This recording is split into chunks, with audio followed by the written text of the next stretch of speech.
Je ne sais si un jour tu liras ce que j'écris cette nuit. On ne sait pas, on ne sait jamais comment les lendemains seront faits. Hier, il pleuvait sur Séoul. Il ne me reste qu'une image d'hier. Un feu orange clignotant, tourné vers le ciel. Peut-être voulait-il stopper les trombes d'eau, ai-je pensé. Peut-être.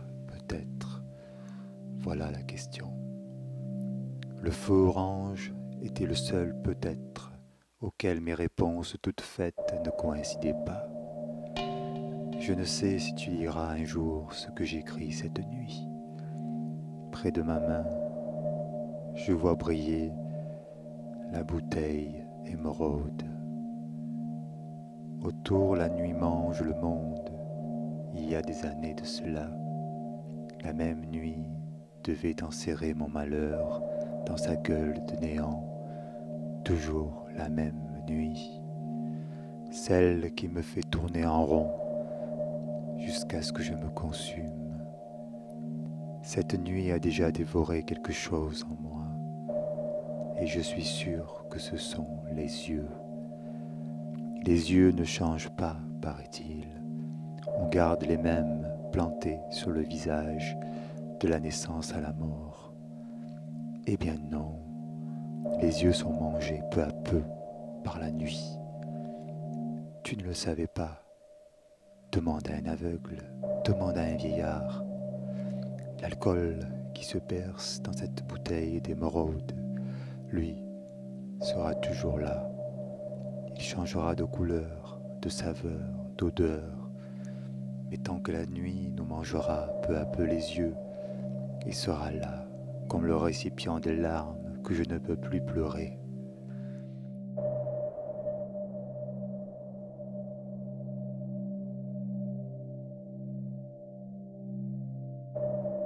Je ne sais pas si un beau jour tu liras ce que j'écris durant cette sacrée nuit, mais que le diable soit à ta porte comme il est à la mienne, que le diable soit ton ami comme il est le mien à cette heure chienne.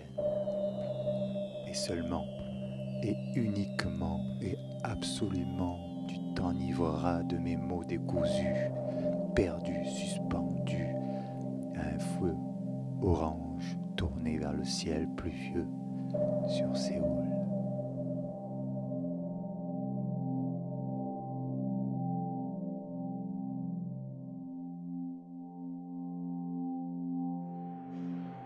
Que hasn't the beginning si tu n'avais pas existé?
Je suis resté seul dans cette petite cour, au milieu de ce restaurant qui servait autrefois au quissin du roi.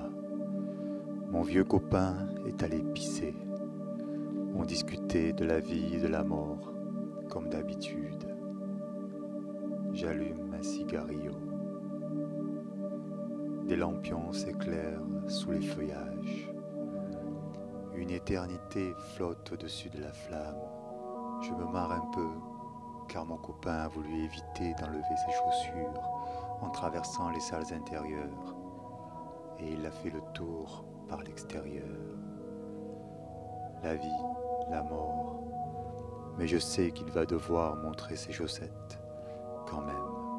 Je sais même qu'il devra pisser devant un défilé de cuisinières qui font le va-et-vient à travers les toilettes. La vie et la mort. Sur ma gauche, sous les arbres, un couple. Sur ma droite, un autre couple. Derrière moi, le bruit d'une chute d'eau. Je sais qu'il s'agit du ronron de 3 blocs d'air conditionné. Mais tant pis, je sais trop de choses et cela ne change rien. Tiens, le temps passe. Vous l'entendez ?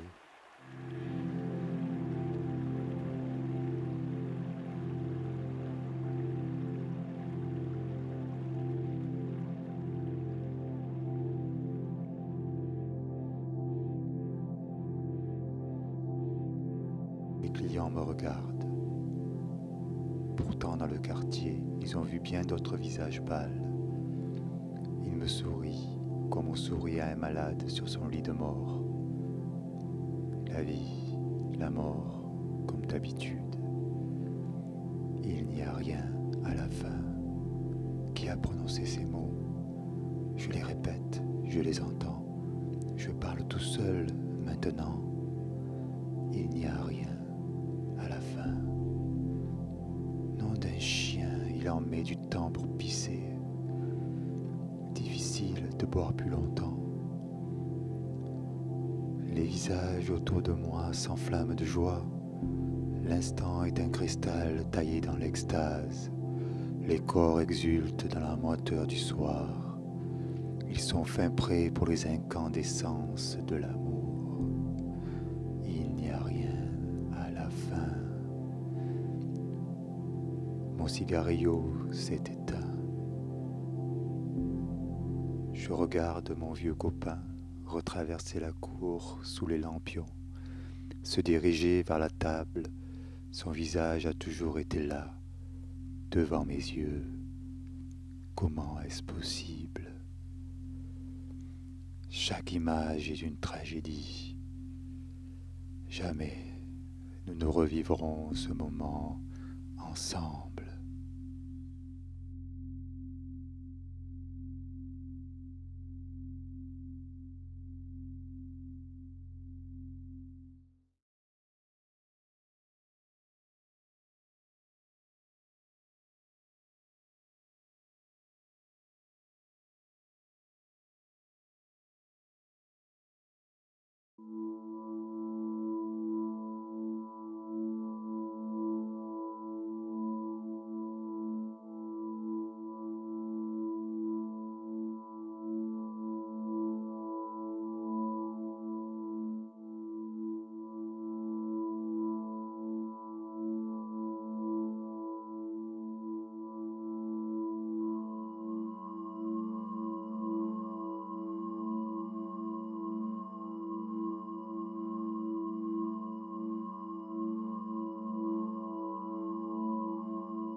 C'est ma dernière cigarette et l'aube qui se lève n'y pourra rien changer.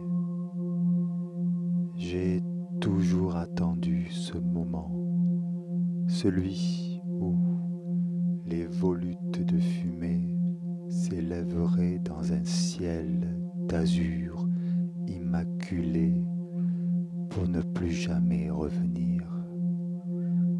C'est ma dernière cigarette et les soupirs d'amour derrière la porte d'en face n'y pourront rien changer. 3 soupirs longs, 3 soupirs courts, 3 soupirs longs, 3 soupirs courts.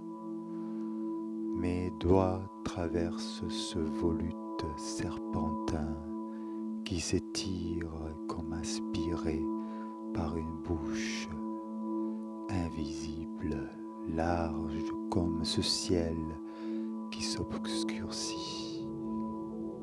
Déjà, c'est mon dernier souffle et la fumée blanche qui flotte en suspens ne sera que la vomissure de mes entrailles en train de se vider.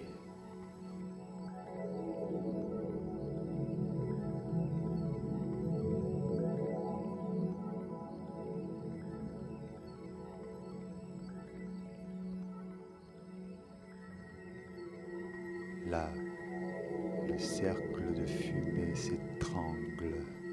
Il a quitté mes lèvres blanches. Il n'y aura pas de retour, ni de lendemain. L'éternité est dans l'absence. Le temps dit sa vérité dans les cendres refroidies de ma dernière cigarette. Derrière la porte d'en face, le couple jouit pour la deuxième fois.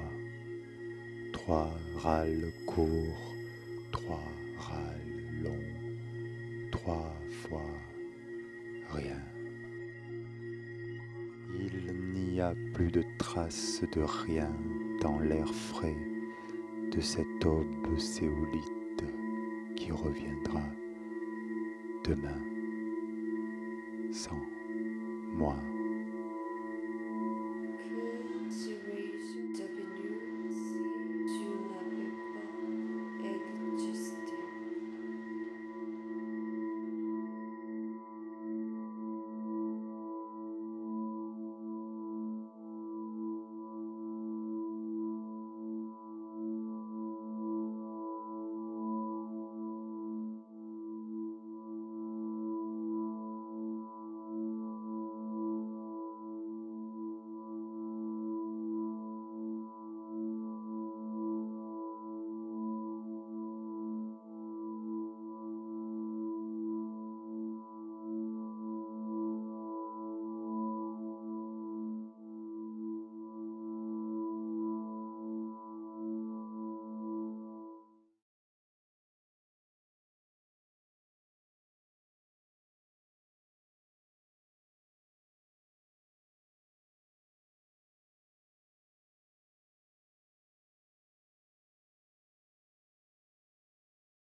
Encore une fois, j'étais assis seul. Combien de fois déjà? 100 000, 10 000 fois.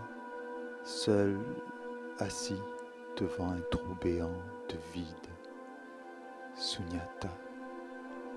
Vide métaphysique. Ô combien mystérieux, mais qui me semble un vieil ami qui me gèle le sang depuis des années.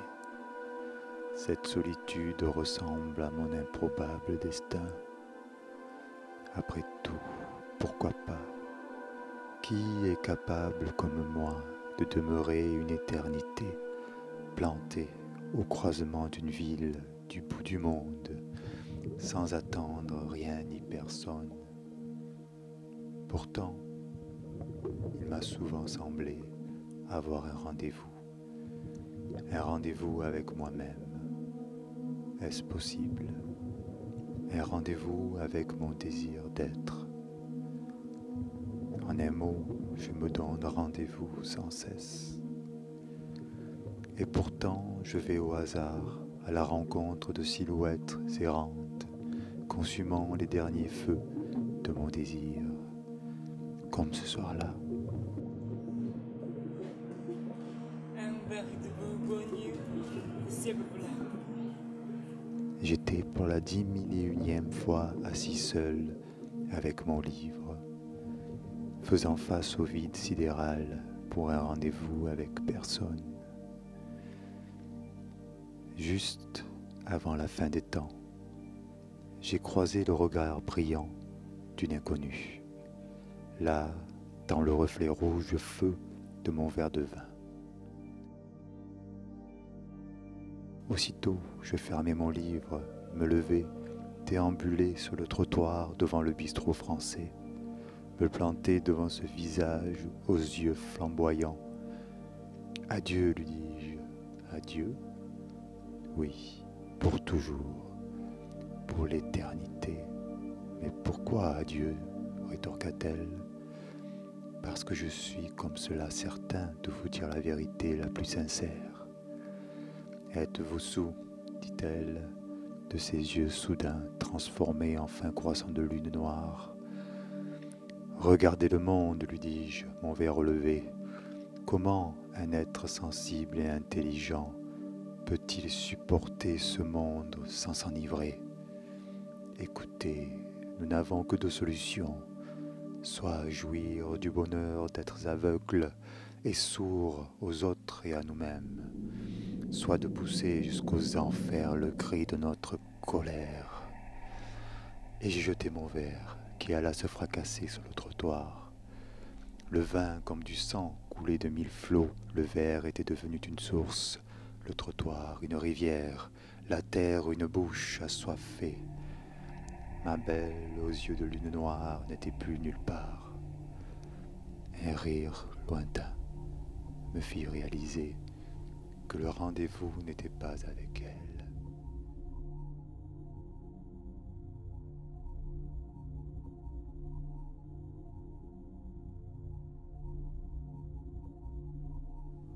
Je retournai sur mes pas. L'homme au comptoir me toisa, se demanda combien de verres allais-je encore lui briser. Et un autre verre, bistrotier, dis-je. Mes adieux encore attendent de moi bien des larmes à verser.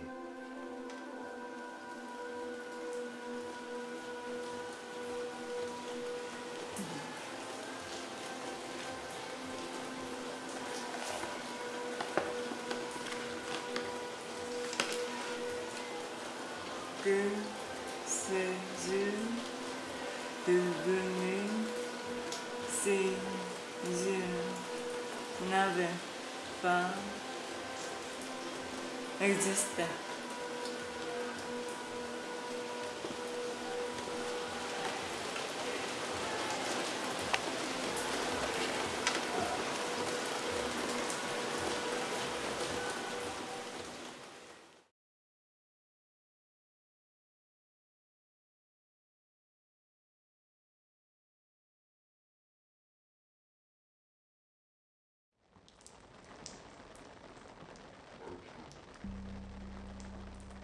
Il n'y a que toi pour me comprendre. Tu es toujours là, attentive, immaculée, fraîche et pâle, toujours là à m'attendre, patiente, réfléchie, profonde et superficielle à la fois. Rien ne peut se plier en quatre comme toi pour accueillir ce qui va sortir de moi, au meilleur comme au pire moment. Dans un café, tu es là, à mes côtés. Dans une chambre d'un hôtel paumé de la banlieue de Busan, tu es là, à mes côtés. Dans un bus en panne sur la route déserte pour Gyeongju, tu es là, à mes côtés. Si tu ne viens pas avec moi, je te trouve toujours, comme cette fois où je t'ai retrouvé dans un musée de Cheongju. Les gens là-bas te couvraient tellement de compliments que je ne t'ai pas touché pendant 3 semaines. Tu étais si belle. J'avais la sensation de te salir en te touchant de mes mains impures et avides, angoissées et à l'agonie. Parfois, d'ailleurs, il est arrivé que mon verre ou mon cigarillo te blesse. L'extase que me procure la vision de la fumée de mon cigarillo est toujours éphémère. C'est sa beauté. L'extase que tu me procures est sans pareil, extatique. Tu me contiens hors de moi, tu me transportes hors de moi, Tu me montres et me hantes sans que je ne sois là, sans que j'en sois conscient. Non, vraiment, aucun de ceux que je peux appeler mes amis ne peut avoir ton écoute. Je leur parle, mais ils n'entendent que ce qui parle en eux. Le reste demeure dans le vent. On ne se parle jamais qu'à soi-même. Tu ressembles au vent. Ton souffle garde la trace de tout ce qui ne parle à personne, encore pas encore, ou de ce qui ne parlera jamais à quelqu'un. Que souhaites-je diminuer si je ne vis pas exister? Cette nuit encore, cette nuit où les chiens aboient à ma fenêtre, tu es là, et il n'y a que toi qui me rassure. Tu es posé devant moi, page blanche offerte, page blanche sacrifiée aux signes informes que je vais y déverser. Là, tu es maintenant noirci de mots que je ne comprends déjà plus. Je suis infidèle, ma page blanche, car déjà je te quitte pour une autre.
Elle avait le regard noir de jet, brillant des feux de la nuit au fin fond d'un brasier, solitaire comme le temps qui se cherche au fond des abîmes du néant, qui revient toujours, toujours, jamais.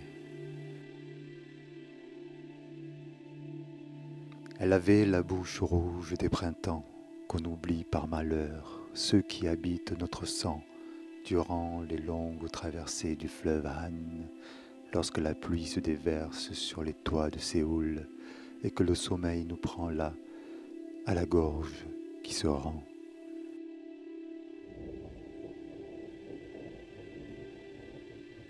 Elle avait les cheveux d'un noir charbon qui brûle incandescent, se consume, implose du fond d'un orage d'été, tandis que les ponts de la rivière Han chancellent, se baignent les pieds du béton dans la boue noire des mers perdues, à jamais.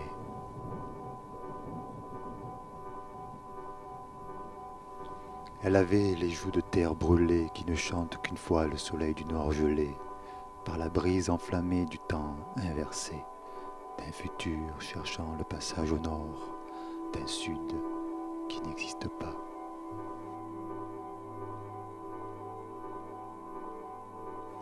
Elle avait le front sur l'espace de nos rêves quand le vent bascule les tours de Séoul au mois de mai, avant la neige d'été brûlante comme de la glace, au fond d'un bas de soie arraché aux doigts d'acier qui ouvre la station Yewa.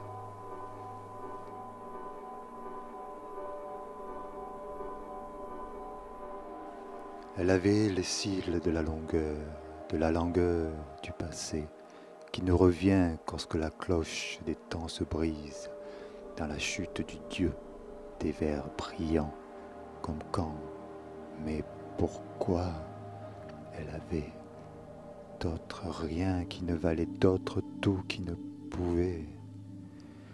Elle avait les dents de blé couchées dans le soir, au-delà du retour de l'amour, des années qui ne croient qu'avec les temps arrivés, avant de partir souvenir d'un présent de qui, de quoi, autrefois fut fait, peut-être à jamais, toutefois à jamais. Rome, demain, est tombée. Elle avait ce que je ne saurais jamais.